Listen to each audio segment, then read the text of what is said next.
We have our vlog supervisor, Aaron, hanging out on his bed, making sure we're saying all the right things. Good boy, Aaron.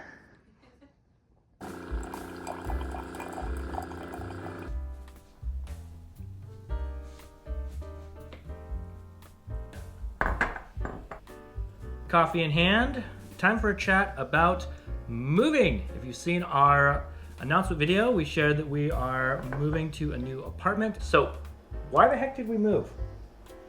Well, we moved because we had an honest conversation about assessing what our needs are, what our current lifestyle is. That's a really important part to the moving process. So thinking about what did you need when you moved? Has it changed? What are your current needs? So we looked at our apartment, and while it's amazing, we're not utilizing all the space. Honestly, our guest room has turned into somewhat of a storage room project, an ongoing issue there.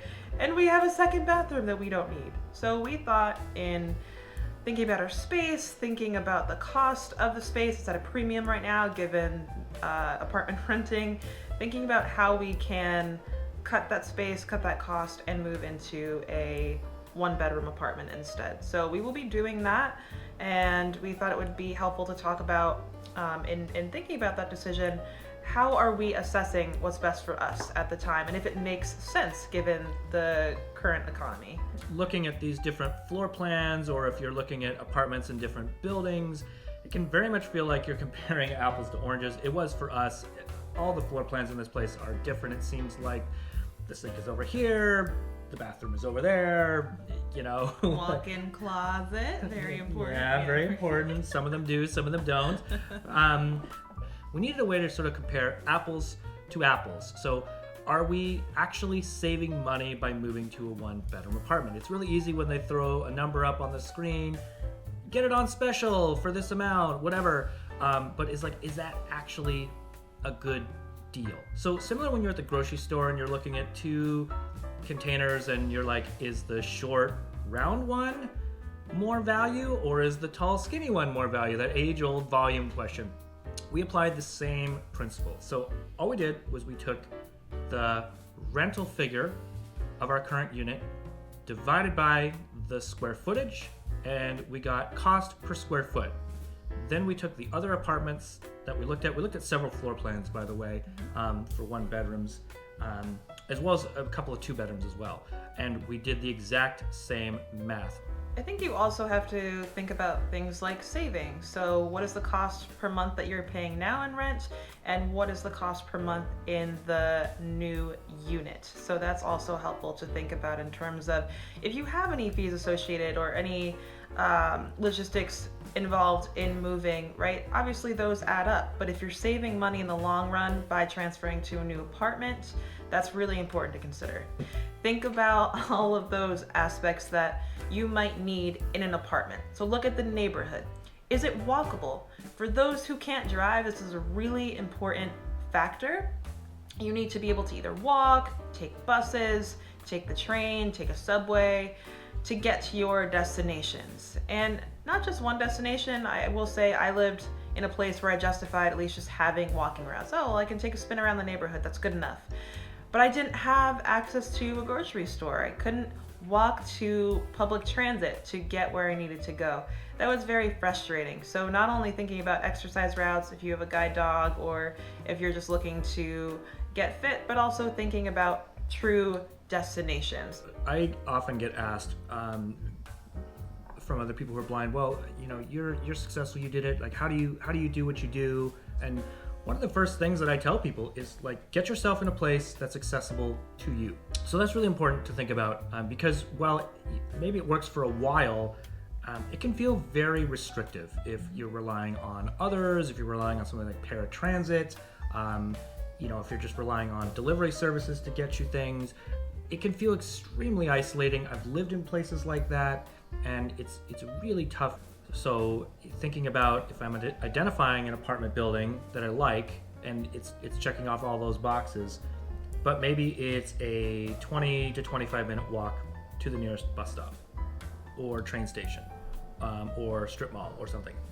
And if I'm looking at this place in June or July, and it's a beautiful sunny day, it's 80 degrees outside, okay, but how do I feel about running to the grocery store when it's 25 degrees outside, the wind is blowing, it just finished snowing, I have a headache, I don't feel well, and I gotta get groceries, right? Or I gotta get cold medicine or something. Or I'm commuting every day, right? After a while, that commute can start to feel really old when you're just back and forth. I remember I was in college and I lived almost a mile from the university, uphill, at the bottom of the hill. The university was at the top. And I'll tell you, like, there were just some days it was like, I am so sick of this. So always keep that in mind as well, is like, yeah, it may be great today or tomorrow or for the next 6 months, but how do you feel long term about trying to get to places? So I know I was asking you a lot about this when we were first looking for an apartment together. What do you think are some of the best apps and websites for looking for an apartment, and even from an accessibility standpoint, knowing that there's public transit available? That's a great question. So when I first started moving and living on my own, that was in like 2009 and 10, I was using Craigslist, and at the time it was great. It was like I could go on there, I could select the neighborhood that I wanted. It was actually a pretty handy little website for that, and you could look at listings, and I actually rented a couple of places via Craigslist. So that's how I started. Nowadays, I really enjoy using Trulia, specifically because Trulia allows you to search for apartments within a specified distance to public transit. A lot of apps don't include that, which is kind of strange because you have Google Maps and Google Transit and all the other transit apps out there, so you think that those two could work simultaneously. But Trulia is really good. The downside to Trulia is it doesn't always provide the most listings. I think apartments.com or Zillow or the Zillow Rentals app, both of those seem to provide more listings but have less information in terms of walkability. There are things like walk scores, but I struggle to understand those because it's what walk score in relation to what? Yeah, like what are you walking to? Yeah, right. Yeah. So those have been my favorite apps to use. And oftentimes what we do too is if we find an apartment we like on one of those apps, then we can then Google the apartment complex itself and pull up their website and look at what they have to offer. Because sometimes, depending on how the website is organized, oftentimes an apartment complex will give you some of those details. So, we're about 10 minutes away from the train station, or here are the amenities, and that can be really helpful to just look at how they construct their website and how they advertise it themselves. Make sure you look at the apartment. Make sure you get a feel for it. Whether you go by yourself, ideally you'd bring a friend or a family member who could provide another opinion, but make sure you look at it. You want to see, what is the community like? Are people welcoming?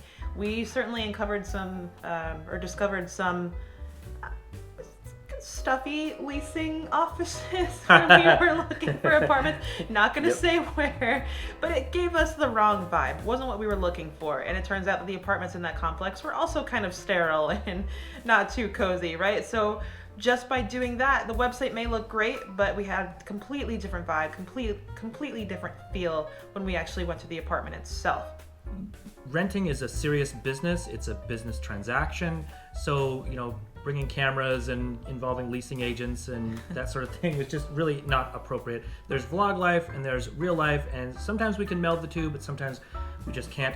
We do have to do an inspection on our new apartment before we move in, which is always another pro tip. Make sure that you inspect it before you move in, mark any damages, that sort of thing.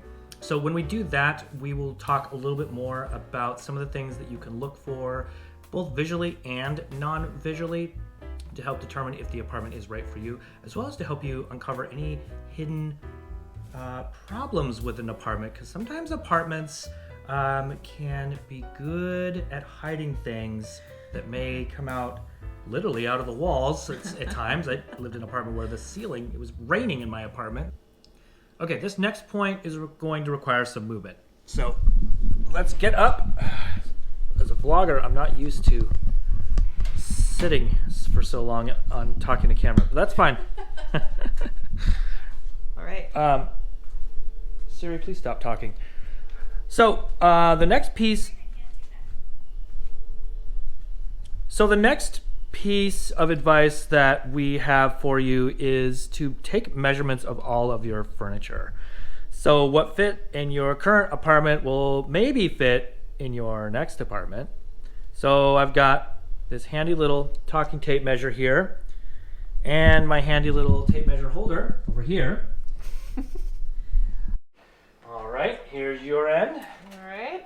Official tape measure holder, reporting for business. Nice. Who's this? Forley. Furry obstruction here. Measure around her. Forley. 92 and 11/16 inches.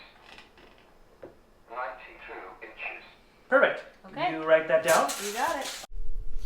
Coming to you live is the official tape measure holder. Thank you so much for watching.